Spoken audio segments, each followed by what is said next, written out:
Hey, my name is Almando Quow. I was one of the facilitators for the Positive Choice program, Grenada. It's a program that is created by Hope, our benevolent arm. Hope means helping other people everywhere. It was really a program that talked about abstinence, trying to get the youths, especially between the ages of 12 to 18, to make a decision to be abstinent until marriage. We know that that's not a very popular topic. The pressure from the media and just from society is encouraging our youths to have sex at an early age. But we know that abstinence is the 100% sure way of preventing STIs, sexually transmitted infections, and also teenage pregnancy that can be so destructive and prevent a lot of our youths from reaching their goals.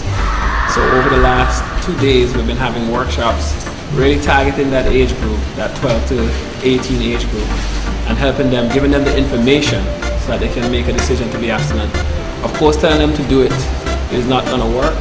They need to have the information. It's not about saying, well, you know, we want you not to do this, and we're not trying to be like your parents, but really giving you the information so that you can make a positive choice. And so over the last 2 days, we covered what does it mean to make a positive choice in terms of abstinence, and really gave the youths 3 key principles in making positive choices. One, having a goal. We call it a North Star, that goal that you will keep your eyes focused on, and you know, as you work towards achieving that goal. So every positive choice that you make will cause you to move towards that goal. But if you make negative choices, you'll move further and further away from that goal. Like, you know, for example, a young girl who gets pregnant as a teen, she may have to delay completing high school. And sometimes when teens engage in sex, they don't think about those consequences of teenage pregnancy. Someone who gets an STI may later on in life have problems or complications such as cancer or the inability to have kids. So we try to, you know, get our youths to understand that their choices and decisions have consequences and may impact on their goals. And in order to achieve your goals, you need to have certain boundaries. So we call it breakable, unbreakable, or unshakable principles that you would live by. So we gave the youths some information on how to set those boundaries, what boundaries are important if they don't want to get involved in sexual activity. And of course, sexual activity involves everything that has to do with exchanging bodily fluids, so French kissing, oral sex, even things like anal sex. We were very graphic with the youth about it. Information that they already know. It's an uncomfortable topic for them, but they are learning about it from the media, from the internet, and so forth. And so we were just really being real with them with it, and you know, just teaching them how to acknowledge these things and still make positive choices. So we taught them about boundaries, how to set boundaries, and how to have a relationship, conduct a relationship, and still not having fall into sexual activity. You know, if you have a boyfriend or a girlfriend, you can hold hands, you can go to the movies, but not get taken into that level where you actually engage in sex, transmit bodily fluids, and then you may end up having an STI. We showed how easy it is for someone to be infected, and the fact that there are some great statistics that show that the rate of infection is very high. For example, 1 in every 4 sexually active teen will acquire a new STD every year. So if you're sexually active, it's a 25% chance that you will get a new STD. So we dealt with that on the first day. We also informed them about having a good support group. Call it your dream team, about 2 or 3 people who have similar convictions that can help you to remain abstinent, and that's very, very important.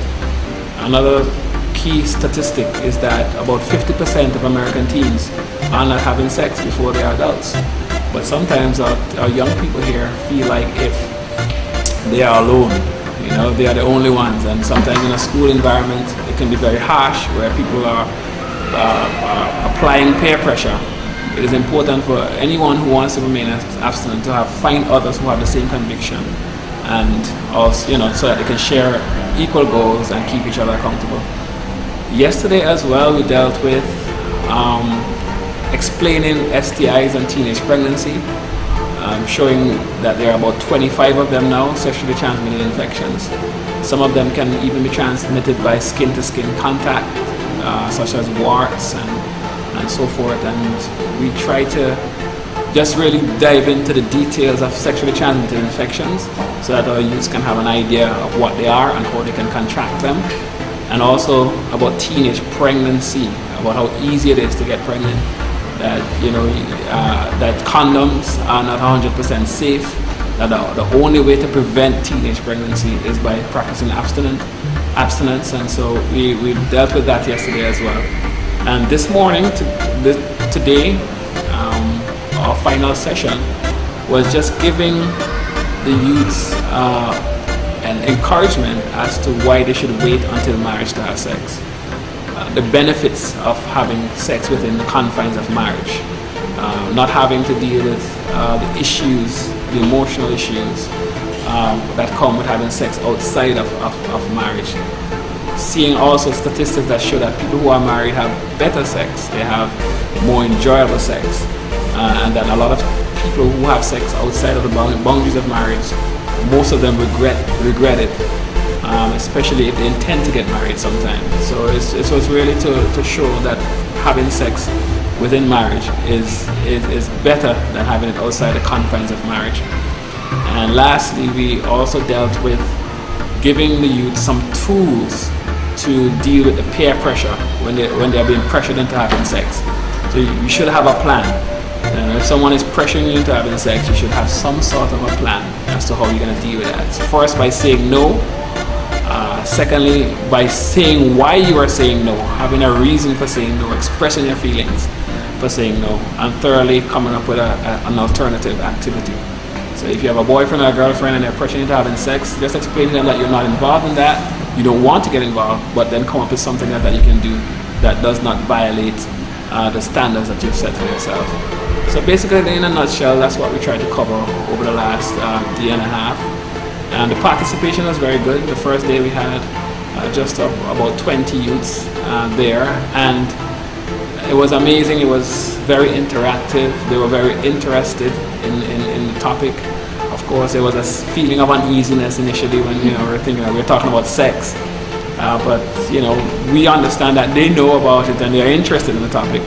Yesterday, I think the rain sort of had a negative impact on our attendance, but at the end of it, I believe the participants that were there enjoyed the time and they were well informed. We had an evaluation where we asked questions about what we taught, and it was very heartwarming to see how they responded. That they were very on point in what was taught during the session. So they told me the statistics and just the general concepts. So we were encouraged by that. And today the attendance was not that great. I guess it being Saturday. But we recognize though that something like this may have to be done more within the regular school schedule. Kids may like to, they will come to something and be like, okay, we're getting a chance to leave school to do this, but on the weekend it may be a little bit more challenging. But nonetheless though, in our program we believe that if you influence one team into making the right decision, that they may go on to influence their friends as well.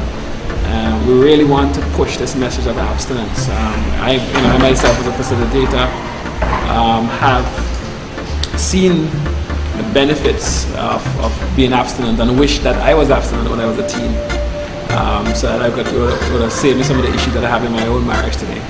But nonetheless, there's this concept of renewed abstinence, where even though you have been involved in sexual activity, even now as a teen, you can make a decision to be abstinent, which will save you from some of the challenges that you may face and lead you towards reaching your goal.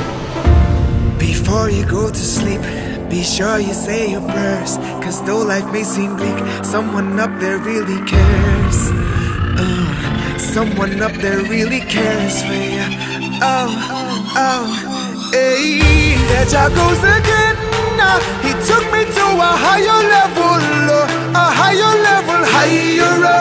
There Jah goes again. He took me to a higher level, higher. Higher than high is higher